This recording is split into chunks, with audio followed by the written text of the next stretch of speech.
सच्चिदानंद भगवान की, सनातन धर्म की, गौ माता की, पावन सभी नदियों की और सभी पावन मनुष्यों की। भगवान कहते हैं संतों की, अच्छे लोगों की रक्षा के लिए आते हैं और दुष्टों के नाश के लिए। तो अपन क्या कर चाहेंगे? दुष्टों का नाश हो।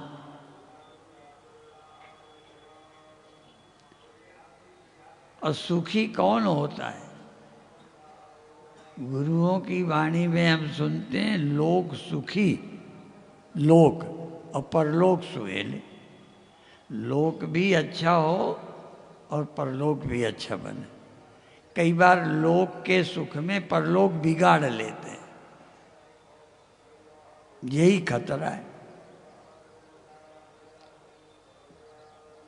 और एक संत के भजन की लाइन है, सुख के लिए लाखों दुख सहकर।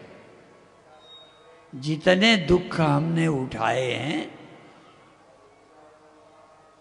वो सुख के लिए।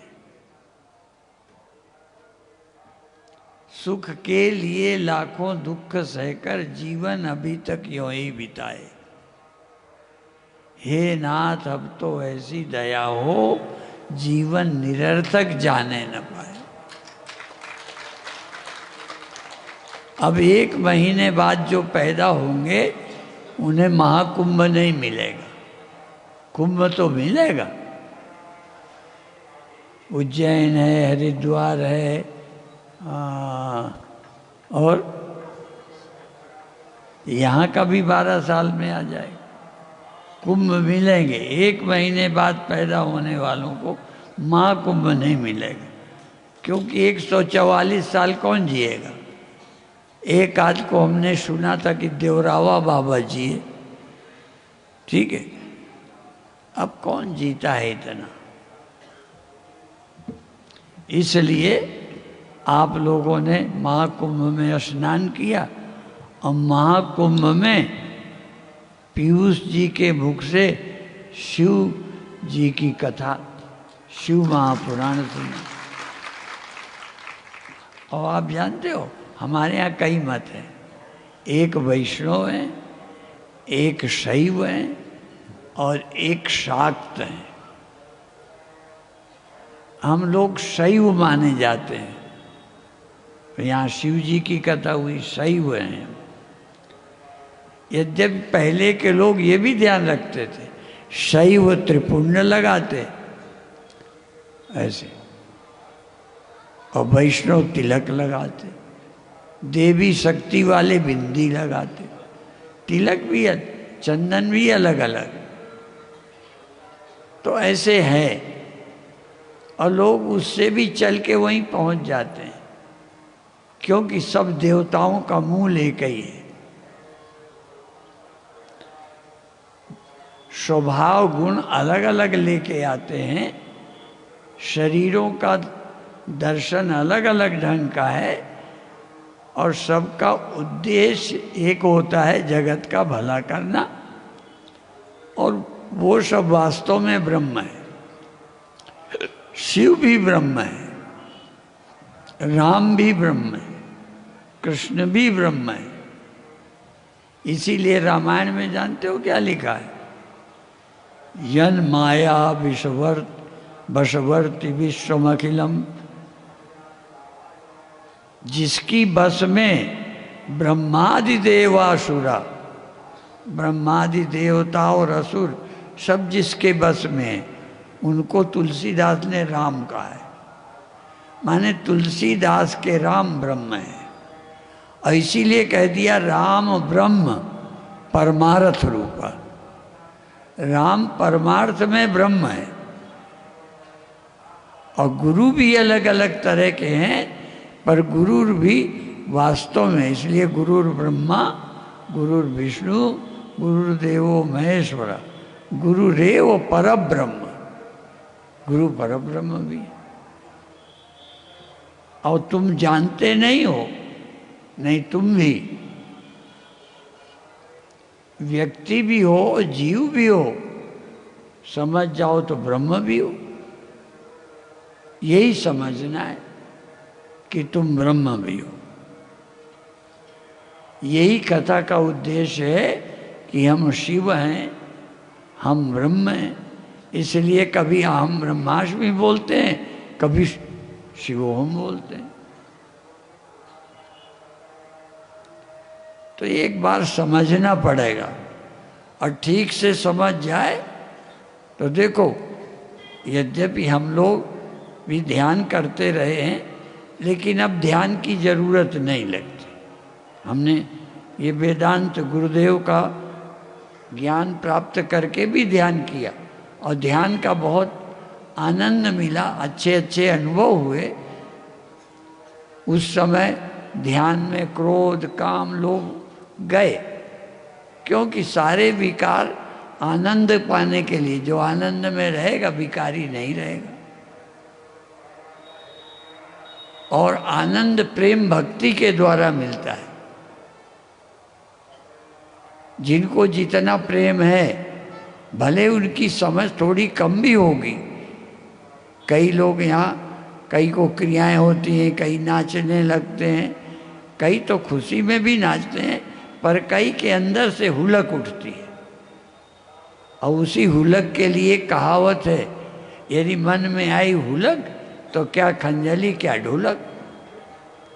फिर खंजली ढोलक का क्या। तो ऐसे ही कई हमारे साधक ध्यान में शीर्षासन हो जाता था, अब उनका शरीर नहीं रहा, वो महिला थी। ध्यान में आसन होने लगना, शीर्षासन उल्टा, और महिला। और पंजाब के और कई जगह के तो पैजामी पहनते हैं, वो धोती पहनती थी महिलाओं की तरह। और शीर्षासन में भी इतनी सजगता और आसन हो रहे थे कि वो बिल्कुल पैरों से धोती बांधे रहना शीर्षासन हो गए। माने ध्यान वालों की सजगता बहुत रहती। ऐसे ही कई ध्यान वाले पीछे को जाते हैं और गिरते नहीं। कई बार हमको भी डर लगने लगता है, जब कई का ध्यान लगता है, सिर यूं यूं करते हैं, तो आगे कोई मेज हो तो हम हटाते हैं कि कहीं लग न जाए। पर हमने देखा, किसी को हो तो मैं नहीं जानता, पर अधिकतर लोग अंदर से इतने सावधान रहते हैं कि खूब अटका पटकी करते हुए भी वो गलत नहीं गिरते, चोट नहीं लगती। तो ये जो अंदर की सजगता है, ये ध्यान है। लगेगा पागल है, पर है नहीं।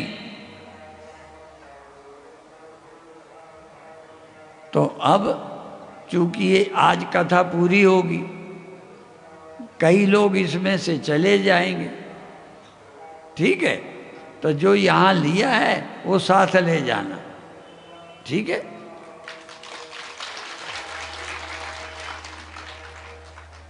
ये जो उपदेश है, यही समय पर काम आएगा। जब शरीर छूटेगा तब ये जो शब्द हैं, वाणी है, वो रहेगी, तो वाणी के साथ अर्थ भी, ख्याल भी आ जाएगा। इसलिए ये वाणी ही तारती है, देह तो सदा साथ रहता नहीं, और ये त्रिवेणी भी साथ नहीं रहेगी, पर जो पुण्य है वो आपके साथ हो। कर्म वही तो साथ रहता है। अब पहले जन्मों का पुण्य और पाप ही यहाँ तक साथ आया है, तो कभी कभी वो पाप हुआ तो दुख दे देता है, याद नहीं है पर साथ है वो। और वो याद नहीं है पुण्य है, तो उसके कारण कई लाभ हो जाते हैं। और ब्रह्म ज्ञान तो लाभ हानि से ऊपर की चीज है। गीता आए ना आए उसमें यही पढ़ लो। गीता में ऐसे ही श्लोक है, पूरे अर्थ ना है, भाई लाभा लाभौ जया जयौ। लाभ और हानि, जय और पराजय, ये सब क्या है? ये सब बराबर लगने लगते हैं किसको? ज्ञानी को। क्योंकि लाभ हानि ये सब मन के ख्याल हैं। जैसे स्वप्न में लाभ हानि होते हैं, जागे तो क्या है? जागे ना जागे हानि न लाभ कछ, जगने में न हानि न लाभ, स्वप्न में था। ऐसे ही यहाँ लगता है हानि लाभ। जागे तो न जन्म न मरण, न हानि न लाभ, न मिलना न बिछुड़ना। ये तो देह के कारण लगता है, आत्मा में संयोग वियोग नहीं है, आत्मा में कोई कल्पना नहीं है। ये आपको नहीं मालूम। जैसे देह में कोई कल्पना नहीं, मन में है। जैसे बूढ़े हैं, देह बूढ़ा है, कल्पना मन में है। धन बाहर है, धनी होने की कल्पना मन में है। सुंदरता देह में है, सुंदर हूं ये ख्याल मन में है। इसी तरह आत्मा ब्रह्म है, आत्मा में मैं ब्रह्म हूं ये भी ख्याल नहीं। आत्मा को मैं पूर्ण हूं ये भी ख्याल नहीं। क्यों? आत्मा में कल्पना ही नहीं है। कल्पना तो ये हमारे मन बुद्धि चिदाभास में है। इसीलिए इसी में कल्पना आएगी। जैसे देह की कल्पना मन में है, मैं देह हूँ, मैं सुंदर हूँ, मैं धनी हूँ। धन कुछ थोड़ा, धन पड़ रहा है, धन न धनी है न गरीब है, उसके कारण व्यक्ति धनी है। ऐसा ही आत्मा कभी नहीं सोचती कि मैं ब्रह्म हूँ। आत्मा में कभी ख्याल नहीं कि मैं निर्विकार हूँ। आत्मा में कभी ख्याल नहीं कि कोई कमी है या महानता है ना। वो तो विचार ही नहीं है, कल्पना रहित। इसलिए आत्मा निर्विकल्प है। परंतु इस बुद्धि में आता है कि मैं ब्रह्म हूँ, तो जिस बुद्धि में देहाभिमान आया वो बुद्धि फंसा देती है। जब बुद्धि में मैं ब्रह्म हूँ आया तो मुक्त कर देती है। यही बंधन करती है, यही मुक्ति। इसीलिए शंकराचार्य कहते हैं अविचार कृतो बंधा विचारेण विलीयते। जब बुद्धि विचार नहीं करती यही बंधन है, यही बुद्धि विचार करती है तो यही मुक्ति। बस सारा खेल तो बुद्धि का है।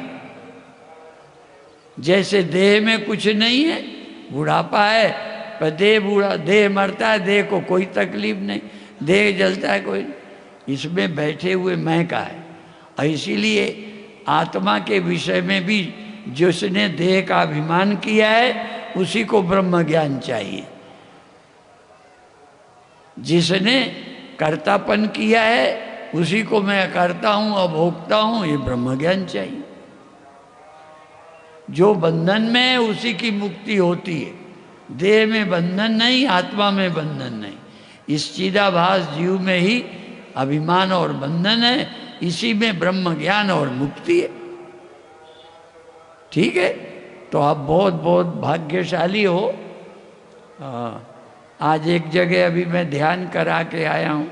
ठीक है, तो आज तो हमने तो ये सोचा था कि जब ये कार्यक्रम पूरा हो जाएगा तो कहीं बाहर कराने जाएंगे तो यहाँ छोड़ दिया करेंगे, पर आपकी संख्या देखकर हमारा भी मन नहीं माना।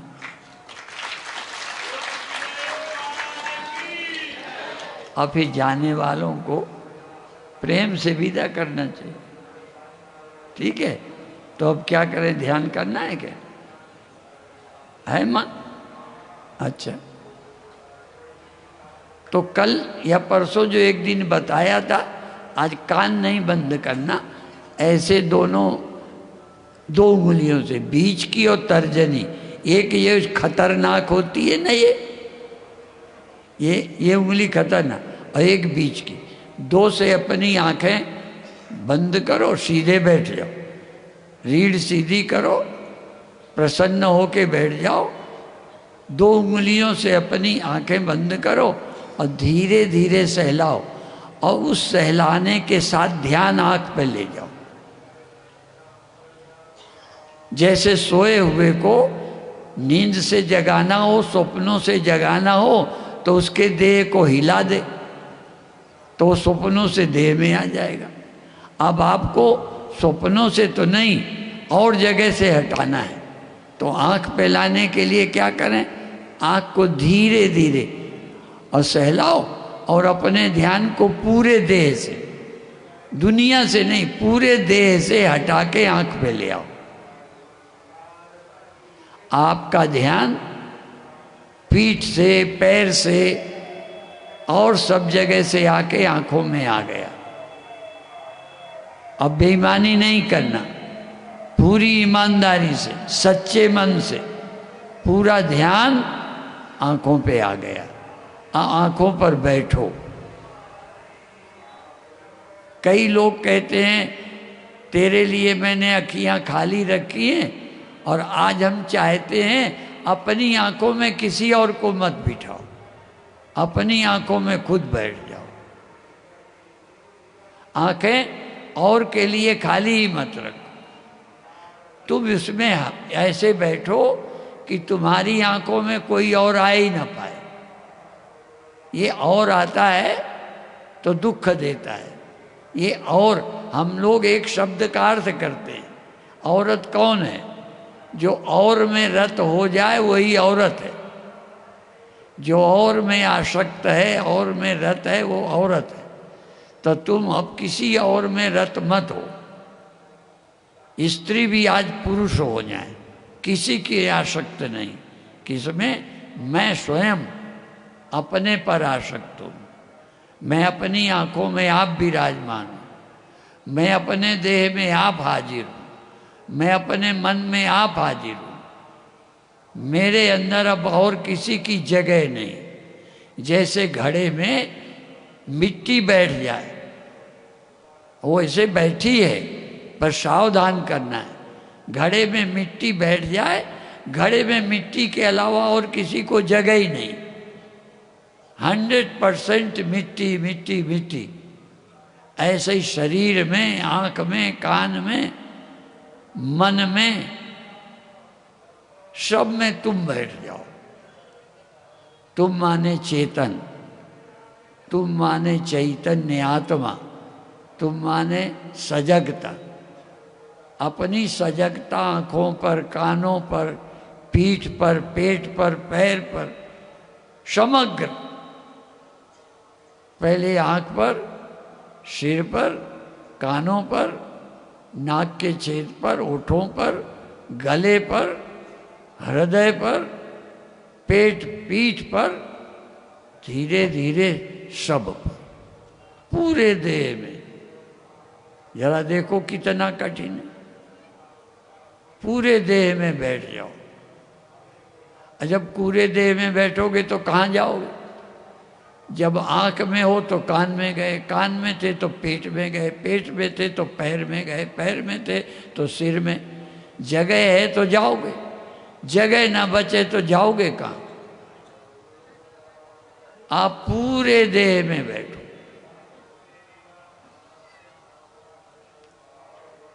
जाना नहीं है कि अब मैं आंख से जाऊंगा, हाथ से पैर में, पैर से सिर में, नहीं। एक साथ सब में। जाना बंद, चलना बंद, अचल हो गए। क्यों? हवा जाती है यहां से वहां, आकाश कभी नहीं जाता। क्यों? क्योंकि वो सब जगह। तुम भी आकाश की तरह, आकाशवत सर्वगतस्य नित्या। तुम आकाश की तरह व्याप्त हो। आकाशी धारणा। जैसे मैं देव हूं सोचते हो, 5 मिनट सोचो मैं आकाश हूं। देख रहा हूं नहीं, जैसे लगता नहीं, मैं देह को देख नहीं रहा, मैं देह हूं। जैसे आपको लगता है मैं बैठा हूं, मैं बैठे को देख रहा हूं, ये नहीं सोचते, बैठा हूं। ऐसे ही आकाश, आकाश खालीपन, शून्य। मैं शून्य को देख नहीं रहा, मैं शून्य हूं। मैं आकाश को देख नहीं रहा, मैं आकाश हूं। मैं निराकार को जान नहीं रहा, मैं निराकार हूं। मेरा कोई आकार नहीं, मैं आकार रहित हूं।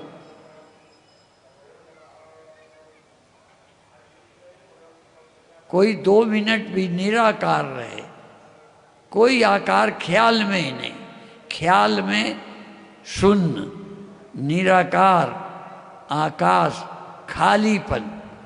और उस खालीपन को थोड़ी देर अनुभव करें, फिर अनुभव न करें, मैं ही हूं। जैसे देह को मैं बना लिया, देह के धर्म मेरे बन गए, मैं बैठा हूं, मैं लेटा हूं, मैं खड़ा हूं, मैं गोरा हूं, ऐसे ही मैं निराकार हूं, मैं आकाश हूं।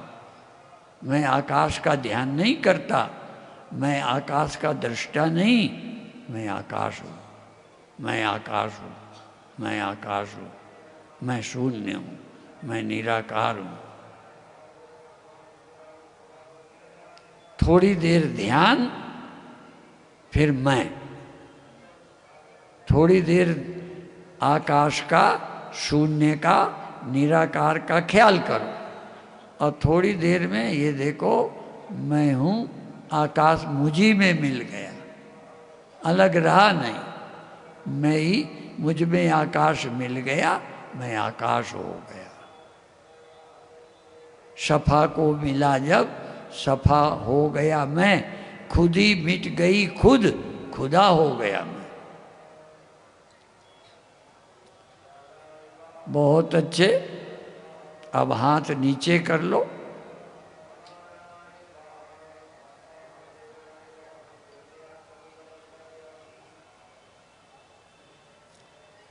एक बार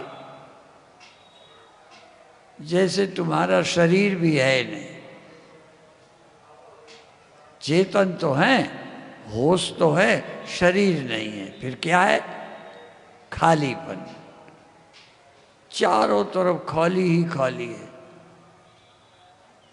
जैसे हम बहुत ऊपर चले जाएं, हजारों मील ऊपर, तो वहां फिर कोई आदमी, पेड़, पहाड़ कुछ नहीं, खाली खाली खाली खाली। इसी तरह हम खाली में, शून्य में, मैं शून्य हो गया, शून्य मैं हो गया। बहुत अच्छे, बहुत अच्छे। और अब धीरे से सिर पर आ जाओ, आंखों पे आ जाओ, पीठ पर आ जाओ, और अब धीरे से आंखें खोल लो। बहुत अच्छे।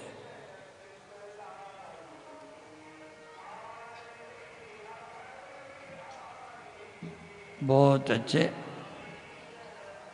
ये आखिरी एक संदेश, और ये 2-3 दिनों में जो ध्यान सिखाए हैं उसमें कोई भी करके देखना, और जो अच्छा लगे उसे कम से कम 40 दिन करना। जो अच्छा लगा उसको करके देखना। कभी कभी जो अच्छा लगा वो भी कहो, एक दिन ना अच्छा लगे, एक दिन ना लगे, अगले दिन लग जाए। तो जो अच्छा लगा है बार बार करना, कभी न कभी लग जाएगा। तो 40 दिन करोगे तो पक्का हो जाएगा। आप जानते हो शरीर विज्ञान, जो हम खाते हैं, खाए हुए का रस रक्त बनते बनते 7 दिन में यानी 40 दिन में वो अंतिम स्थिति में पहुंच जाता है। तो इसी तरह ये चलिया का बड़ा महत्व है। तो ये 40 दिन करने से कोई चीज़ पक्की हो जाती है। ठीक है, तो ये ध्यान रखना, क्योंकि अब आज से नया तो सिखाएंगे नहीं। इनमें से जो अच्छा लगे रोज करना, थोड़े दिनों में अच्छा हो जाएगा। बस इतना कह के समाप्त कर।